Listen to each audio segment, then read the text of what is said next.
The silence was deafening.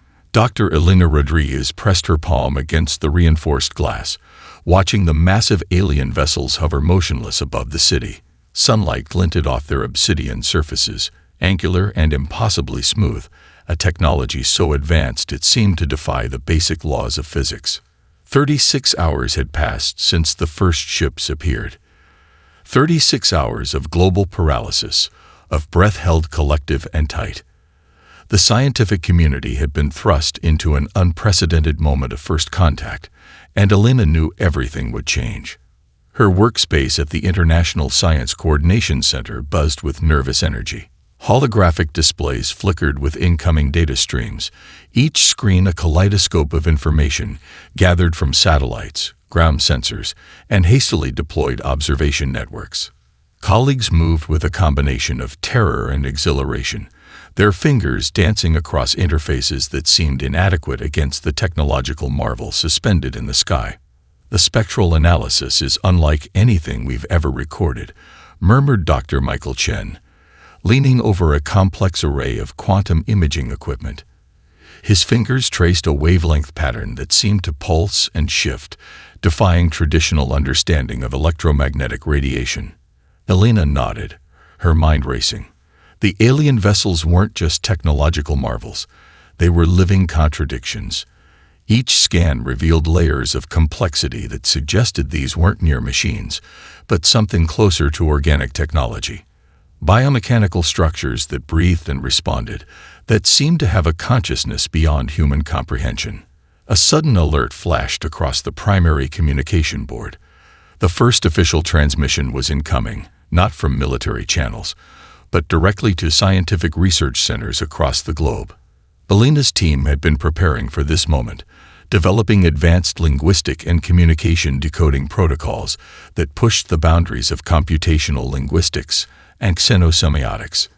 "Isolate the primary frequency," she commanded, her voice steady despite the adrenaline coursing through her veins. "Fold spectrum analysis. I want every micro-oscillation mapped."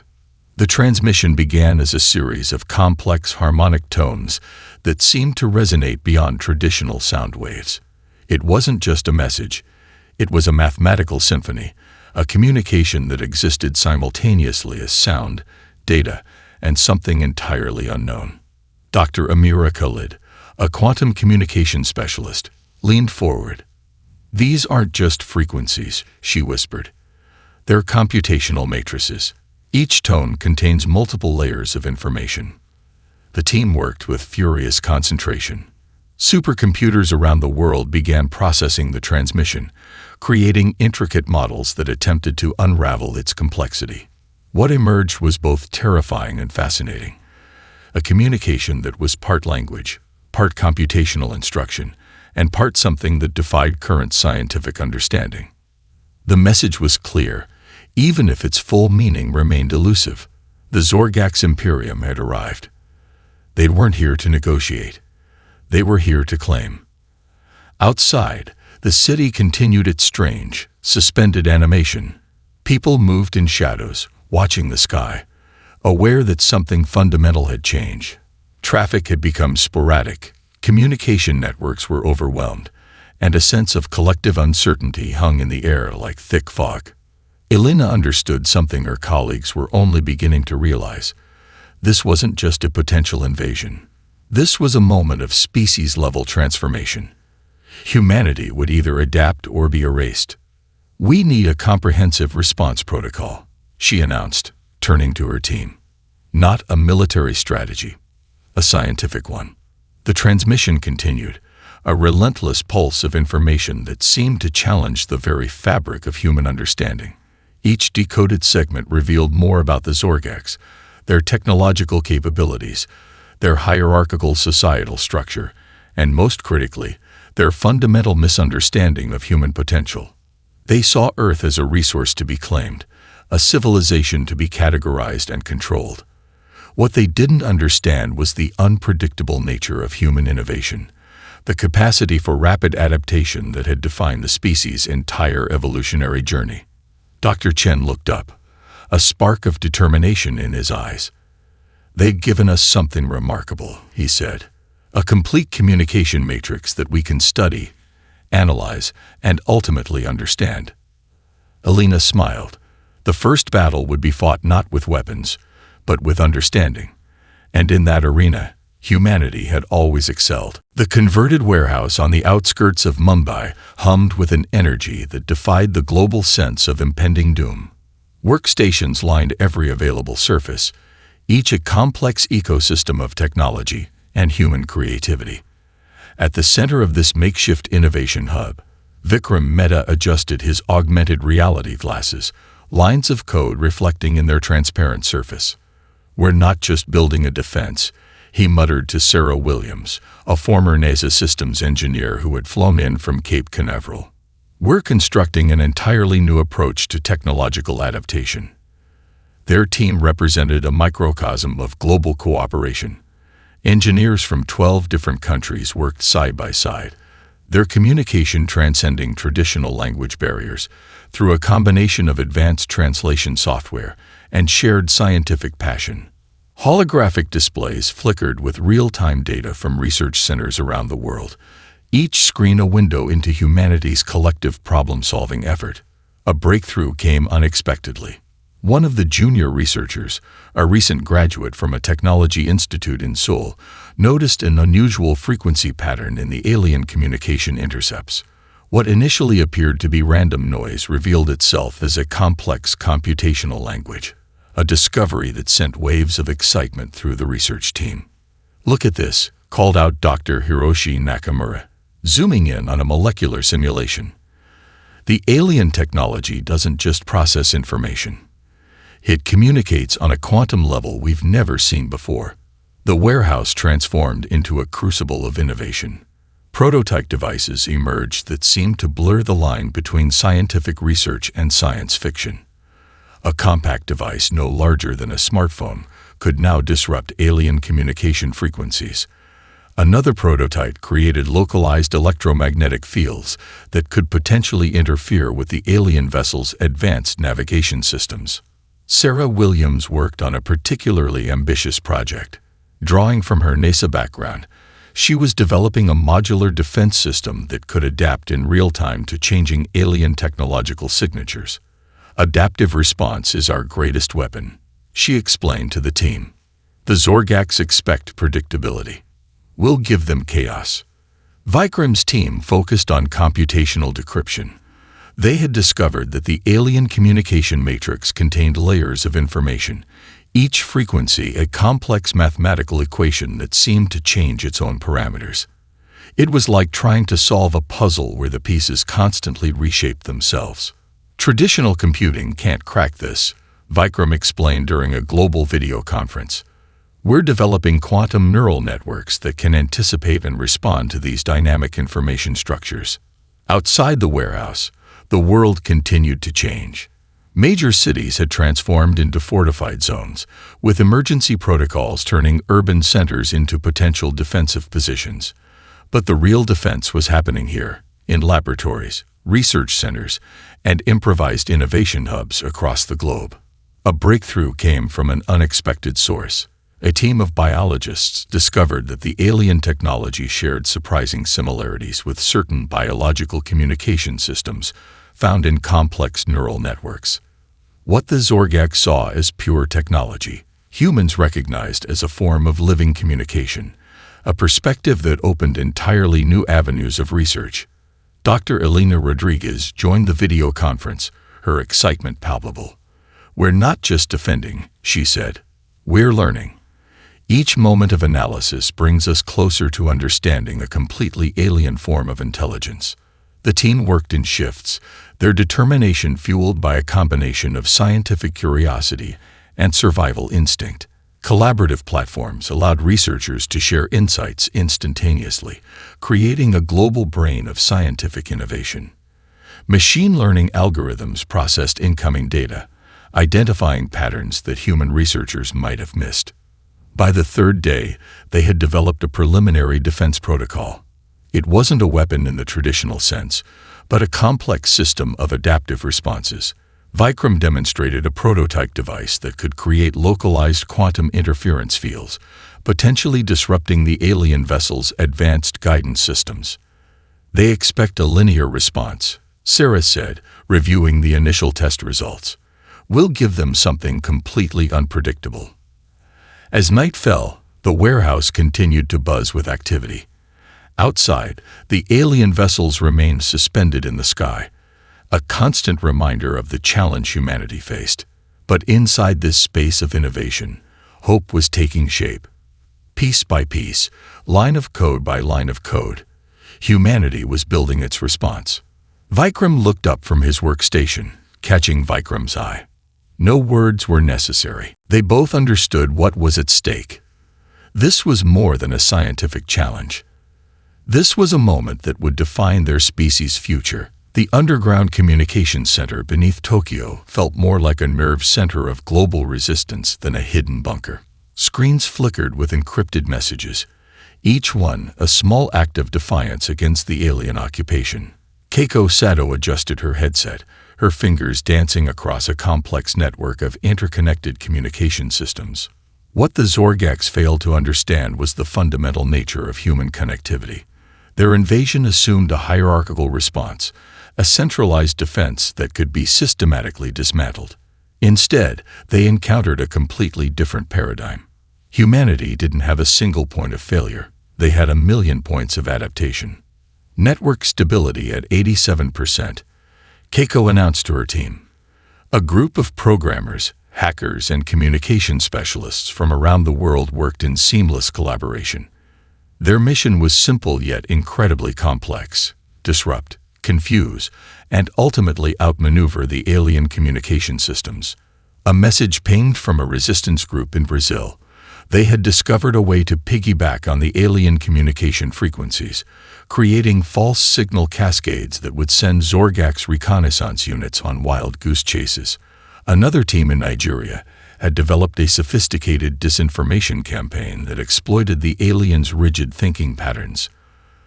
They process information like a fixed algorithm, explained Marcus Williams, a behavioral psychologist working with the communication team. But humans, we're walking chaos machines. We don't just think outside the box. We constantly reshape the box itself. The resistance wasn't just technological. It was psychological, cultural, and deeply human. Small groups around the world began developing unconventional tactics that completely baffled the alien strategists.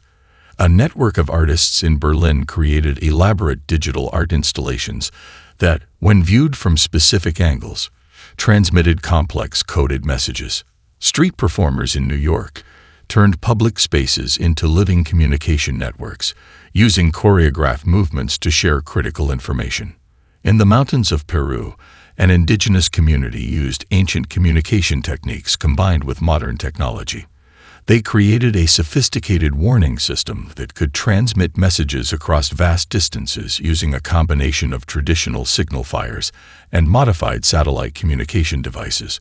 Keiko received an encrypted transmission from a research team in Australia. They had discovered a critical vulnerability in the alien communication matrix. The Zorgax communication system relied on absolute precision, a strength that became a profound weakness when confronted with purposeful randomness. We're not fighting them with their technology, Marcus explained during a global strategy meeting. We're fighting them with our humanity. Our ability to adapt, to be unpredictable, to find solutions in the most unexpected places. The psychological warfare went beyond simple communication disruption. Teams of linguists and behavioral experts worked to understand the alien communication patterns, identifying the fundamental flaws in their thinking. The Zorgax saw the world through a lens of absolute control and predictability. Humanity represented something entirely different, a species defined by its capacity for spontaneity and creative problem-solving. A resistance group in Seoul developed a series of digital Trojan horses that looked like simple communication protocols, but contained complex adaptive algorithms. When the alien systems attempted to process these signals, they would create cascading confusion in their communication networks. Each transmission is a puzzle, Keiko told her team, and we're the most adaptive puzzle solvers in the galaxy. The global nature of the resistance was its greatest strength. Traditional boundaries dissolved. A programmer in India could work seamlessly with a communications specialist in Canada, their collaboration happening in real time across encrypted channels. The Zorgax had expected a hierarchical, predictable response. Instead, they found a Hydra-like network of resistance, cut off one communication channel, and a dozen more would emerge. Marcus pulled up a complex psychological profile of the alien communication systems. They're designed for absolute efficiency, he noted. But efficiency is the enemy of creativity, and creativity is humanity's greatest weapon. As night fell across different time zones, the resistance continued. Each intercepted message, each disrupted communication channel was a small victory. The aliens were beginning to realize that they weren't dealing with a traditional civilization. They were facing something far more complex, a species that could turn limitation into strength, chaos into strategy. Keiko looked at the global communication map. It wasn't a neat, organized structure. It was a living, breathing network of human potential. And for the first time since the invasion began, she allowed herself a smile. The real battle was just beginning. The research facility appeared unremarkable from the outside. A modest building nestled in the Swiss Alps, its bland exterior masking the most extraordinary scientific development in human history. Dr. Elena Rodriguez stood before a device that seemed to defy the very laws of physics, her breath catching in her throat. The quantum entanglement device looked deceptively simple, a compact unit no larger than a desktop computer. Its surface seemed to shimmer and change when viewed from different angles. Intricate circuitry wound through its core like neural pathways, creating a network more complex than any traditional computing system. "We're not just creating a device," Elena explained to her core team. "We're developing a new way of understanding information itself." Dr. Michael Chen adjusted the calibration sensors, his hands moving with surgical precision. Beside him, Dr. Amira Khalid monitored a series of holographic displays that danced with quantum probability matrices. Each team member understood the profound implications of their work. This wasn't just a defensive technology. It was a fundamental reimagining of how information could exist and be manipulated. The first test began quietly. Most scientific breakthroughs happened with fanfare, but this moment demanded absolute concentration. Elena initiated the startup sequence, a complex series of quantum-level interactions that seemed to make the very air around the device vibrate with potential. Initial readings were extraordinary. The device could simultaneously exist in multiple states, creating a quantum interference pattern that could theoretically disrupt any technological system attempting to track or analyze it. During the first full test, the entire research facility momentarily disappeared from electronic surveillance, not by blocking signals, but by existing in a state of quantum uncertainty. "It's not invisibility," Michael clarified during a secured global conference.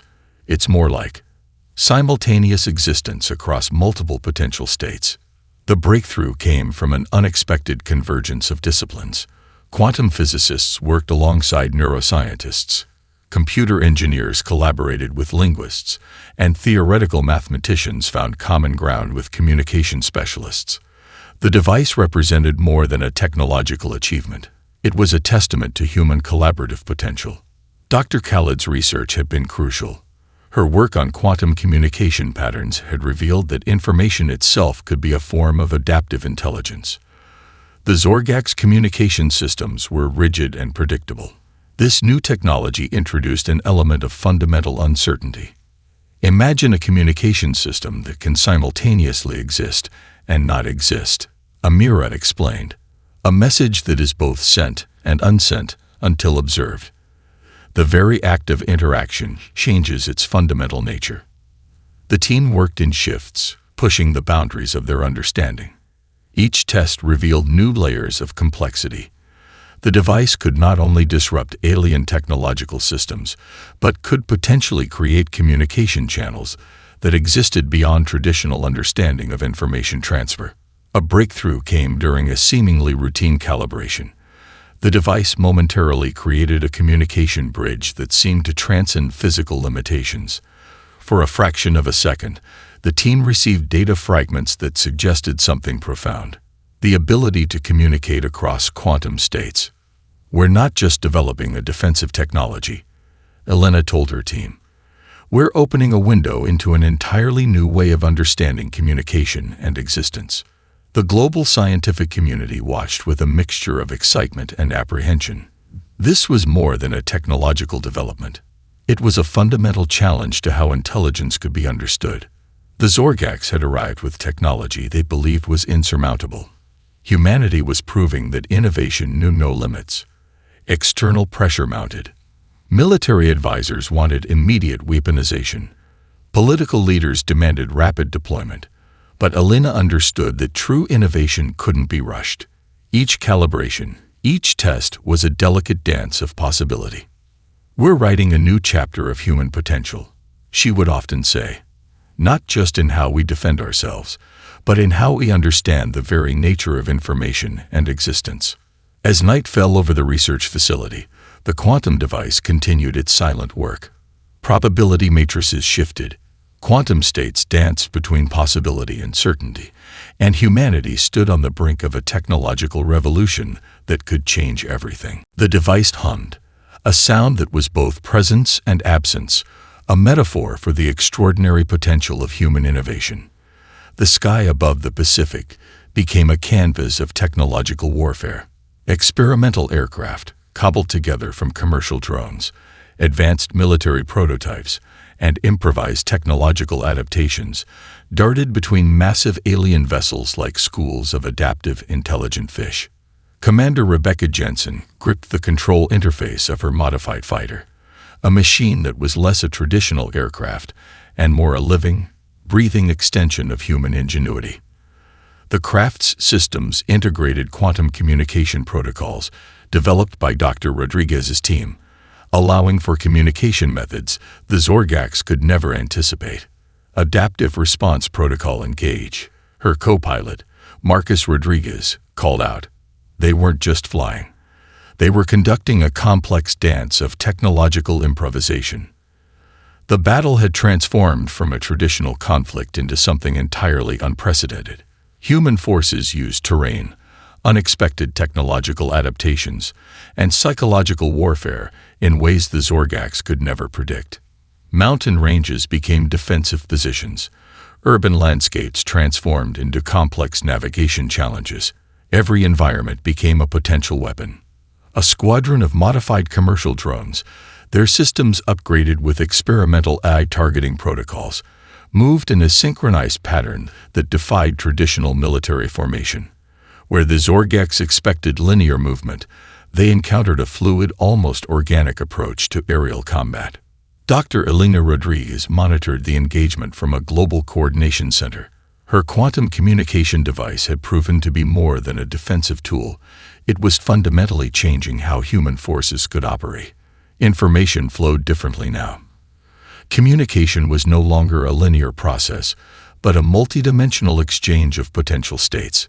"They're learning," Michael Chen observed, watching the battle unfold through a complex array of data visualizations. "Each engagement teaches us something new about their systems." The Zorgax had arrived with the assumption of technological superiority. Now they found themselves confronted with a species that didn't just adapt. They transformed. A research team in Brazil had developed a system that could temporarily hijack alien communication frequencies, turning the invaders' own communication networks into sources of confusion. In the skies above Tokyo, a group of experimental aircraft used a combination of stealth technology and quantum interference to become momentarily undetectable. They would appear, strike with precision, and vanish before the alien defense systems could respond.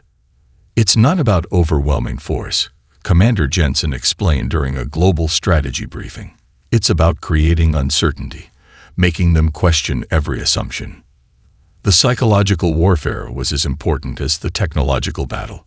Human forces had discovered that the Zorgax communication systems relied on absolute predictability.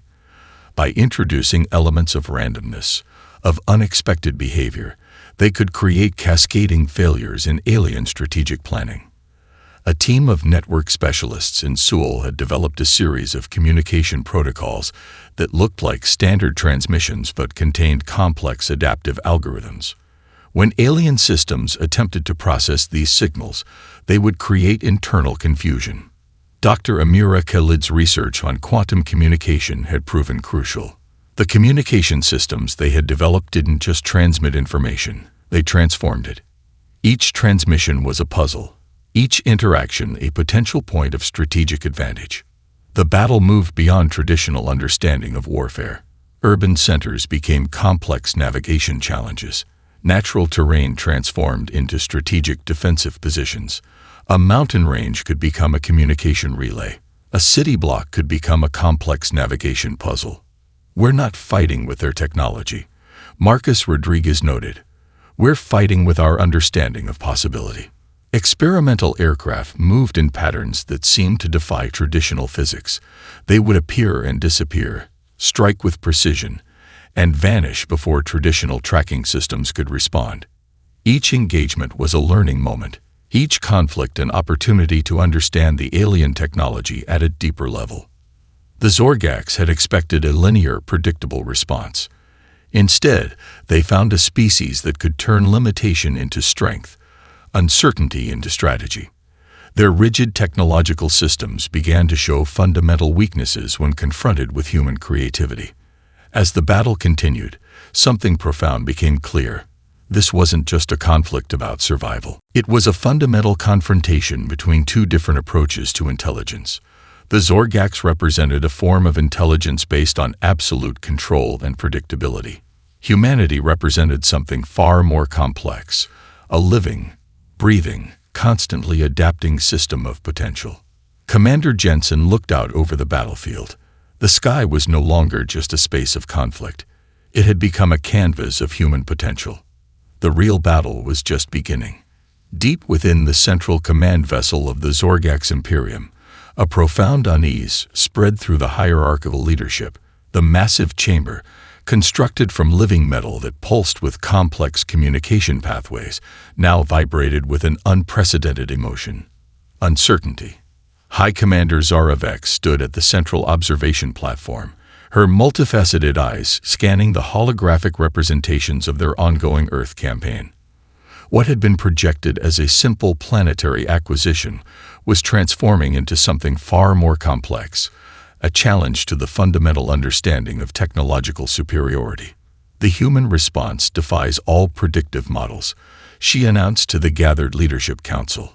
Each member of the council represented a different sector of Zorgax strategic command, their bodies a complex integration of biological and technological systems. Sub-Commander Krulnox, responsible for technological analysis, projected a series of combat engagement records. Each holographic display showed how human forces had consistently undermined Zorgax strategic assumptions. Experimental aircraft appeared and disappeared. Communication networks shifted with impossible complexity. Defensive strategies emerged from seemingly chaotic systems. "They are not fighting," Krulnox observed. "They are evolving in real time." The internal conflict began subtly. Some commanders argued for total planetary elimination, a direct approach that had worked across hundreds of planetary conquests. Others, like Zara Vex, saw something different in the human response. This wasn't just resistance. This was a fundamental challenge to how intelligence could be understood. A junior analytical system, typically silent during high-level discussions, interjected with a series of complex probability matrices. The humans were not just resisting. They were transforming the very nature of the conflict. Each engagement changed the fundamental parameters of the invasion. "We are encountering a form of intelligence that does not conform to our understanding," the analytical system reported. Its voice carried a tone that was almost, impossible as it seemed, close to respect. The leadership chamber became a battleground of its own. Traditionalist commanders demanded immediate and total destruction. More progressive thinkers saw the humans as a potential resource, a species with adaptive capabilities that could be valuable to the Zorgax technological framework. Zara Vex understood something her colleagues were only beginning to recognize. The humans represented more than a military challenge. They were a fundamental philosophical problem. A species that could turn limitation into strength, that could transform every constraint into an opportunity for innovation. Communication intercepts revealed layers of complexity that defied traditional Zorgak's understanding. Human resistance wasn't centralized. It was a living, breathing network that could reorganize itself instantaneously. Military units, scientific teams, and civilian groups worked in a collaborative system that seemed to have no single point of failure. Our technological superiority means nothing, Krell Knox reported, if we cannot understand the fundamental nature of their adaptive potential. The dissent spread through the Zorgak's command structure like a quantum uncertainty. Each analysis revealed new layers of human complexity. Their communication systems were not just networks. They were living, evolving organisms of information exchange. A critical moment arrived when a group of captured human technological artifacts revealed something profound. The devices were not just tools. They were expressions of a fundamentally different approach to intelligence. Where Zorgak's technology sought absolute control, human technology embraced possibility. "We are facing something unprecedented," Zarevex told the Council. "A species that does not see technology as a tool of control, but as a medium of potential." The debate raged across multiple communication channels. Some commanders saw the humans as a threat to be eliminated. Others saw them as a potential evolutionary step, a form of intelligence that could challenge the fundamental Zorgak's understanding of technological progress. As the internal conflict grew, the invasion itself began to show signs of fracturing. Strategic units began to question established invasion protocols. The humans had introduced an element of uncertainty that went beyond traditional military understanding. Zarevex looked out over the holographic representations of the ongoing conflict. What had begun as a simple planetary acquisition was transforming into something far more significant. This was no longer just a battle for a planet. This was a confrontation between two fundamentally different approaches to intelligence itself. The real challenge was just beginning. The final battle erupted across Earth's orbit, a celestial dance of technological desperation and human innovation. Commander Rebecca Jensen's modified spacecraft cut through the darkness, a silent predator against the massive obsidian forms of the Zorgak's motherships. Dr. Elena Rodriguez's quantum disruption technology hummed at the core of their strategy. Months of preparation, countless sleepless nights, and a collective hope of humanity converged in this moment. The communications center beneath the Swiss research facility worked in perfect synchronization with spacecraft, ground defenses, and global resistance networks. "Quantum interference patterns stabilizing," called out Dr. Michael Chen, his fingers dancing across holographic interfaces. The device they had developed was more than a weapon. It was a fundamental reimagining of technological interaction. Across the planet, human forces moved with a synchronized complexity that defied traditional military understanding. Urban centers transformed into adaptive defense networks. Mountain ranges became communication relays. Every environment became a potential strategic advantage. The Zorgak's fleet, once seemingly invincible, now showed signs of systemic breakdown. Their rigid communication protocols, once their greatest strength, had become a critical vulnerability. Human forces had learned to speak their technological language and then completely rewrite its rules. High above the Pacific, experimental aircraft performed maneuvers that seemed to defy the laws of physics. These were not traditional fighters, but living extensions of human creativity. Each craft integrated quantum communication protocols, adaptive AI systems, and technologies that blurred the line between machine and intelligence. "We're not just fighting," Commander Jensen communicated to her global support team. "We're demonstrating a new understanding of potential." The quantum disruption device created cascading system failures across the alien fleet. It wasn't destruction in the traditional sense. Instead, it introduced a level of uncertainty that the Zorgak's technological systems could not comprehend. Information pathways became unpredictable. Communication networks collapsed from within. Dr. Amira Khalid monitored the global communication networks, her team working to maintain human coordination during the intense conflict. They had developed communication protocols that could adapt in real time, shifting and transforming faster than the alien systems could track. A critical moment arrived when a group of modified commercial drones, their systems upgraded with experimental AI, penetrated the core of a massive Zorgax mothership. They were not designed for traditional combat, but for information disruption. Each drone carried a complex adaptive algorithm that could temporarily hijack and confuse alien communication systems. The battle moved beyond traditional understanding of warfare. It was a conflict of intelligence, of potential, of fundamentally different approaches to technological existence. The Zorgax had arrived with the assumption of absolute technological superiority. Now they found themselves confronting a species that could turn limitation into strength. They're learning in real time, Michael Chen observed, watching the complex data visualizations. Each moment of the conflict is changing their fundamental understanding. Experimental communication systems developed by the global research team created quantum interference patterns that disrupted alien navigation and communication. It wasn't about overwhelming force. It was about introducing uncertainty, about challenging the very foundations of the Zorgax technological approach. Commander Jensen's spacecraft moved through the battlefield like a living entity. The craft's systems integrated quantum communication protocols that allowed for communication methods the Zorgax could never anticipate. They would appear, strike with precision, and vanish before traditional tracking systems could respond. The Global Coordination Center worked with a level of synchronization that seemed almost supernatural. Scientific teams, military units, and resistance groups moved as a single adaptive organism. Where the Zorgax expected linear movement, they encountered a fluid, almost organic approach to conflict. As the battle continued, something profound became clear. This wasn't just a conflict about planetary survival. It was a fundamental confrontation between two different approaches to intelligence. The Zorgax represented a form of intelligence based on absolute control and predictability. Humanity represented something far more complex, a living, breathing, constantly adapting system of potential. The quantum disruption device reached its final phase. Across the alien fleet, systems began to collapse, not through traditional destruction, but through a fundamental introduction of uncertainty. Communication pathways fragmented. Navigation systems became unreliable. Commander Jensen looked out over the battlefield.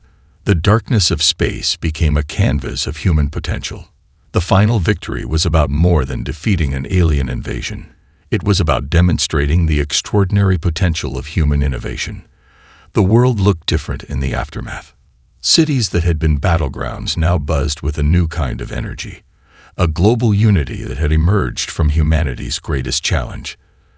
Dr. Elena Rodriguez stood on the observation deck of the International Reconstruction Center, watching as teams from every continent worked together to rebuild and reimagine human civilization.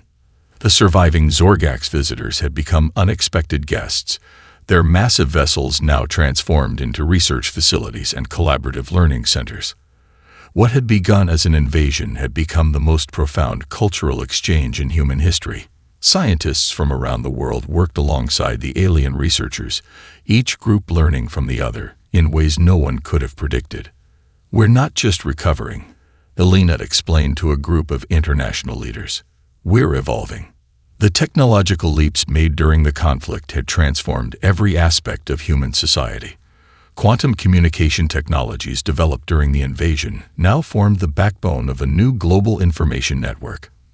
Medical systems integrated adaptive technologies that could respond to health challenges in real time. Energy production had been revolutionized by technologies originally designed for planetary defense. In Tokyo, a research center housed some of the most remarkable outcomes of the conflict. Young scientists worked alongside Zorgax researchers, their collaborative efforts pushing the boundaries of scientific understanding. The rigid hierarchical structures that had defined both human and Zorgax societies began to dissolve, replaced by a more fluid, adaptive approach to knowledge and innovation. Commander Rebecca Jensen, now leading the Global Collaborative Defense Initiative, understood the profound changes better than most. The military had transformed from a traditional defensive force to a global problem-solving network. Training now emphasized adaptability, creative thinking, and cross-cultural collaboration. "We learned that our greatest strength isn't our technology," she told a group of new recruits. "It's our capacity to understand, to adapt, to grow." The global education system underwent a radical transformation. Schools now taught not just information, but adaptive thinking. Students learned to approach challenges as complex systems, to see potential where others saw limitations. The invasion had become a pivotal moment in human cultural evolution. Dr. Michael Chen led a research team exploring the deeper implications of the technologies developed during the conflict. The quantum communication systems they had created opened up entirely new ways of understanding information, consciousness, and potential. What had begun as a defensive technology was now pushing the boundaries of human scientific understanding. In the mountains of Peru, an indigenous research team worked alongside Zorgak scientists to develop new environmental restoration technologies. The collaborative approach represented a fundamental shift, from competition to collective problem-solving. Technologies developed to survive the invasion were now being used to address global challenges like climate change and resource distribution. The surviving Zorgaks had become more than guests. They were partners in a shared journey of discovery. Their rigid technological approach had been fundamentally challenged by human creativity. In turn, humans had learned new ways of thinking about technological potential. Dr. Amira Khalid's Communication Research Center had become a global hub of cross-species collaboration. The communication protocols developed during the invasion now formed the basis of a new approach to understanding intelligence itself. It wasn't just about human or alien thinking. It was about exploring the broader potential of adaptive intelligence. Global governance transformed. The national boundaries that had once seemed so important now appeared increasingly arbitrary. A new global collaborative system emerged, one that emphasized shared problem-solving over competitive strategies. The invasion had forced humanity to see itself as a single, interconnected system. Economic systems changed dramatically. The collaborative technologies developed during the conflict created new models of production and resource sharing. Innovation became a global, collective endeavor rather than a competition between nations or corporations. Elena Rodriguez looked out over the reconstruction efforts. The scars of the invasion were still visible, but they were becoming signs of transformation rather than destruction. Cities were being rebuilt with technologies that seemed like science fiction just months ago. Communication networks now spanned not just the planet, but reached toward the stars. The Zorgaks who remained had become something different. Their rigid hierarchical systems had been fundamentally challenged by their encounter with human potential. They were learning, adapting, becoming something new. As night fell, the sky no longer seemed a place of threat. It was a canvas of possibility. Humanity had not just survived. They had discovered something profound about their own potential. The real journey was just beginning.